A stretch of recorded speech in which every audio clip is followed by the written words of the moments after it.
never doubt for a moment that Sunday Morning will go to the ends of the earth to show you nature at its most untamed. Which brings us to this postcard from Patagonia. Here's Connor Knighton. From here, is everything I'm seeing part of the park? And way past that. Patagonia National Park is massive. Located in the southern tip of Chile, its more than 500,000 acres are home to mountains and valleys, glaciers and grasslands, winding rivers and wild guanacos. I know this place so well, and I'm still finding little nooks and crannies that I had no idea existed. Christine Tompkins knows this place so well because, until very recently, she owned it. Earlier this year, her nonprofit Tompkins Conservation formally handed over this park to the Chilean government. It joins a network of other Chilean and Argentinian national parks, all supported by Tompkins, part of the largest private land donation in history. In 2004, we bought the first 175,000 acres. Tompkins isn't from Patagonia, not the South American region, anyway. She was the former CEO of Patagonia, the clothing company. Then Christine McDivitt, she was Patagonia's first employee. Her boss, founder Yvonne Chenard, was friends with fellow mountain climber and entrepreneur Doug Tompkins, who co-founded the North Face and Esprit. I've read some stories about them. Seems like a wild group of guys, just sort of always headed off on adventures and scaling dangerous peaks. I would say that's an understatement. I would say wild is a good word. Christine had known Doug for decades before they finally went on their first date. Both had been in previous marriages, but when they met up in Chile in the early 1990s, things felt different. Almost immediately, everything changed. It was an instant spark? Yes. By then, Doug had retired and was living in South America full-time. It wasn't long before Christine decided to join him. On a Friday, I retired, and Sunday, 2 days later, I packed up 2 small bags and flew to Chile.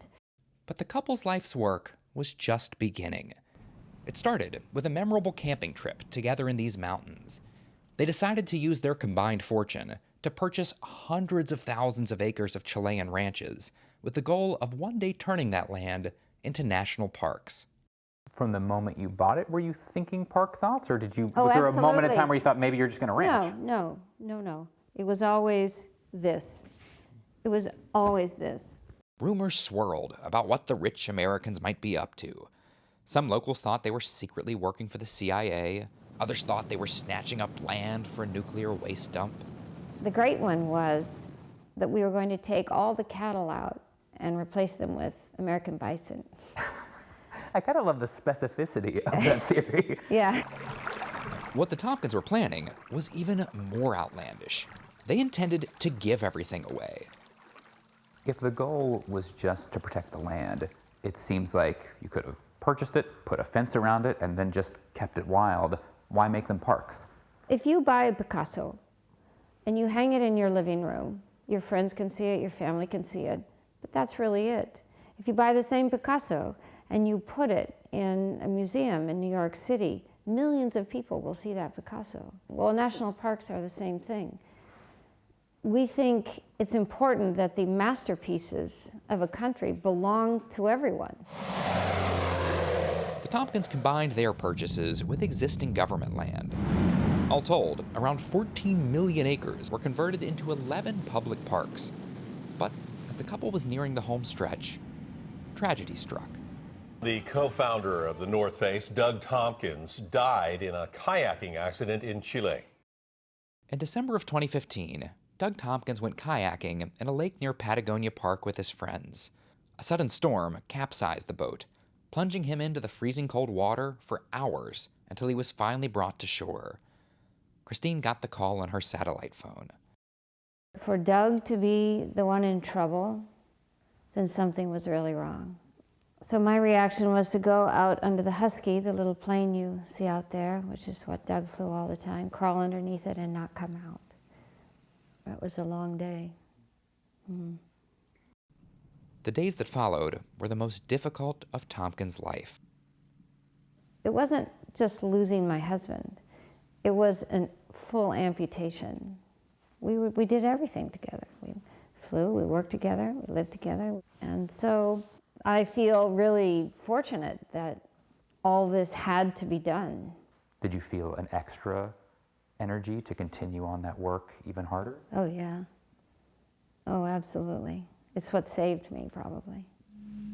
While the parks have now been handed over, Tompkins is still hard at work, focusing on rewilding the land, paying naturalists to help bring back animals that were pushed out during a century of overgrazing.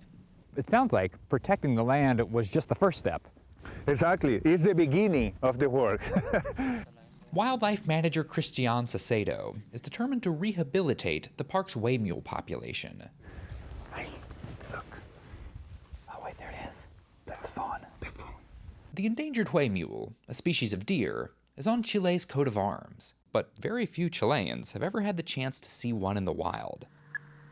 Today, former cattle ranchers like Daniel Velasquez have taken on new jobs as way mule trackers.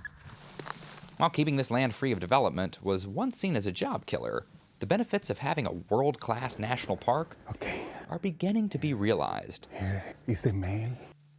In Chile, 20, 30 years ago, nobody were visiting the national parks. Today, you have Chilean families visiting the national parks. Tompkins has funded a network of museums, trails, and campsites to accommodate the new visitors. The hope is that tourists from all over the world will come to fall in love with the same landscape she and her late husband fell in love with all those years ago. That campsite that you used to go to, Yes. how's it feel to know that people will now plan a vacation here and that will be a campsite that they'll go to? I hope so. Maybe they'll find my Swiss Army knife, which I bought one huge, you know, one of these things, and then lost it on the first camping trip. So This is a very expensive way to find your knife. So this has been a very costly way to find my knife. Wants her knife.